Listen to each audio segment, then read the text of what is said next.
बशर अल असद जो कि शाम का सदर है, उसने रूस का दौरा किया और रूस के सदर व्लादिमीर पुतिन के साथ टेबल टू टेबल बातचीत की। बशर अल असद ने जोर दिया कि रूस के ज्यादा से ज्यादा फौजी और बेसिस शाम के अंदर परमानेंट बुनियाद पर मौजूद होने चाहिए, जो कि इसराइल के लिए खौफनाक मंजर का समा है। जैसा कि आप जानते हैं, रूस के जो आर्मी ट्रूप्स पहले से शाम में मौजूद हैं, इसराइल उनकी वजह से कितना परेशान है और कभी भी इसराइल रूस से पूछे बगैर या बताए बगैर शाम की बेसिस पर हमला नहीं करता। और जब ज्यादा रूस के आर्मी ट्रूप सीरिया में मौजूद होंगे तो जाहिरी बात इसराइल की मुश्किलात में इजाफा होगा और वो फ्री होकर शाम में नहीं खेल पाएगा। इस बात में कोई शक नहीं कि इसराइल और रूस का ताल्लुक बहुत गहरा है। वीडियो मैंने बनाई है कितना गहरा ताल्लुक इसराइल और रूस का है, आई लिंक पर क्लिक करके आप देख सकते हैं। यकीनन 12 साल का अरसा शाम की जंग को हो चुका है, जिसमें शाम का ऑलमोस्ट मुल्क खत्म हो चुका है और 5 लाख से ज्यादा लोग इन 12 सालों के अरसे में जान की बाजी हार चुके हैं। इसके अलावा यहाँ से आप अंदाजा लगा सकते हैं कि कितने लोग जख्मी अस्पतालों में और अपने वजूद के कीमती अज़ा खो बैठे हैं। कोई आंख, कोई नाक, बाजू, टांग और जिस्म के मुख्तलिफ हिस्से हमेशा के लिए खत्म हो चुके हैं। आपकी याद दहानी के लिए सितंबर 2015 में रूस ने सीरिया में आकर डेरे लगाए थे और अभी सीरिया के अंदर रूस के ट्रूप, ईरान के ट्रूप, तुर्की के ट्रूप मौजूद हैं और जो बशर अल असद को दोबारा से शाम को मुल्क बनाने में मदद कर रहे हैं। खुशी की बात यह है कि शाम के अंदर आहिस्ता आहिस्ता दोबारा कंट्रोल बशर अल असद का होता जा रहा है। जब शाम लीडर और रूस के लीडर की आपस में मुलाकात हुई, शाम के लीडर ने दरख्वास्त रूस के लीडर से की तो उसने जवाब दिया, मैं शाम से कहीं भी नहीं जा रहा हूँ बल्कि अपने मुल्क की आर्मी को शाम में भेजकर वहां पर परमानेंट रुकने का इरादा रखता हूँ और अपने ताल्लुकात ईरान और सीरिया के लीडरों से ज्यादा मजबूत और बेहतर बनाना चाहता हूँ।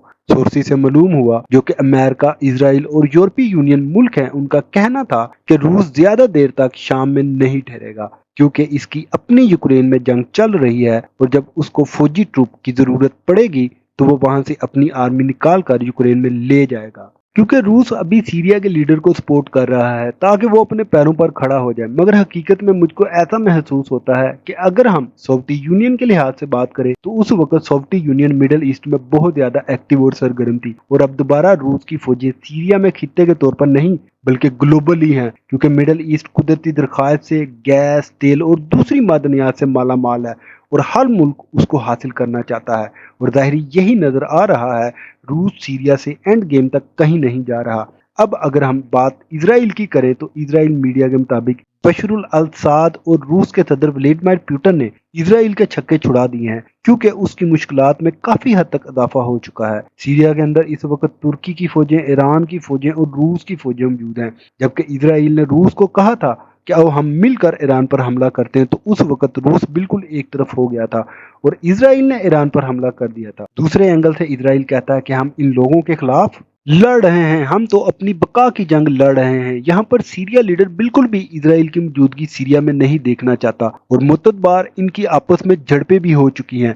हत्ता कि बशर अल असद ये सोचता है कि अगर रूस की फौजें सीरिया में ज्यादा होंगी तो इसराइल के हमले उसकी अपनी सरजमी से कम हो जाएंगे। दूसरी तरफ तुर्की और ईरान रूस को बिल्कुल अच्छा नहीं समझते कि वो सीरिया में मौजूद हो। वो चाहते हैं कि रूस सीरिया से चला जाए, मगर बशर अल असद का बाप सोवियत यूनियन के लीडर के साथ बहुत ज्यादा कंफर्टेबल था और अब साथ भी रूस के लीडर व्लादिमीर पुतिन के साथ बहुत ज्यादा कंफर्टेबल है। इसराइल सारे मामलात को बहुत करीब से देख रहा है और उसको एक लम्हा भी नहीं भाता कि रूस सीरिया में हो या फिर रूस के ताल्लुकात ईरान के साथ या तुर्की के साथ अच्छे हों, क्योंकि इसराइल अपने आप को पूरी दुनिया का मुहाफिज बनाकर प्रेजेंट कर रहा है। हत्ता कि हकीकत बिल्कुल इसके बरअक्स है। सच्चाई यही है, पूरी दुनिया में आग लगाने वाले यही यहूदी इजरायली हैं। एक अहम बात आपसे शेयर करें कि इतवार से चाइना, ईरान और रूस की नेवल मशकें ओमान में दोबारा शुरू हो रही हैं, जबकि पहली बार 2019 में और दूसरी बार 2022 में और अब तीसरी बार 2023 के शुरू में ही इन मुल्कों की आपस में नेवल मशकें ओमान में हो रही हैं। गैदरिंग स्टॉर्म कोलिशन में चाइना, रूस, ईरान और नॉर्थ कोरिया मुल्क शामिल हैं,